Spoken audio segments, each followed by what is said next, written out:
मी महेश सोपान चौधरी, राहणार golden park, कल्याण.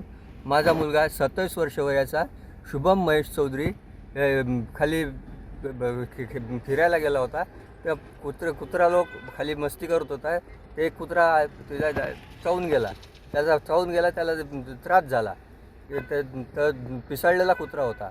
त्याच्यानंतर त्याला ही गोष्ट आहे 2-3-2.5 महिन्या पहिल्याची 2-2.5 महिन्या पहिल्याची गोष्ट आहे. नंतर तो कुत्रा डेड झाला. त्याच्यानंतर लास्ट 2 वीक आधी एक मांजर बी त्याला अशीच मस्ती करते आली. ती बी त्याला चावून गेली. कॅट बाईट बी झाला. ते बी कोणाच्या देण्यातनी माझा मुलगा. आणि त्याच्या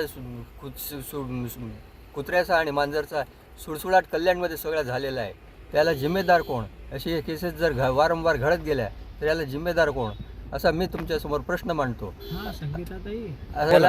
त्याला आम्ही रुक्मिणीबाई हॉस्पिटल, प्रायव्हेट हॉस्पिटलमध्ये नेला पहिला.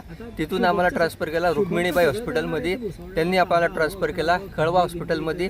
कळवा हॉस्पिटल आम्हाला ट्रान्सफर केला कस्तुरबा हॉस्पिटलमध्ये. आणि कस्तुरबा हॉस्पिटलमध्ये परवाच्या दिवस त्याचा सकाळी 6:50ला मॉर्निंग 6:50ला डेड झाली. आम्हाला सोडून गेला तो. आता या घटनेला कोण जिम्मेदार? कोण लक्ष द्यायला तयार नाही. कुत्रा मांजरी सगळ्यांना त्रास देतात. याला जिम्मेदार कोण, असा मी आपल्या समोर प्रश्न मांडतोय. बरं, ठीक आहे. मी थोड्या वेळाने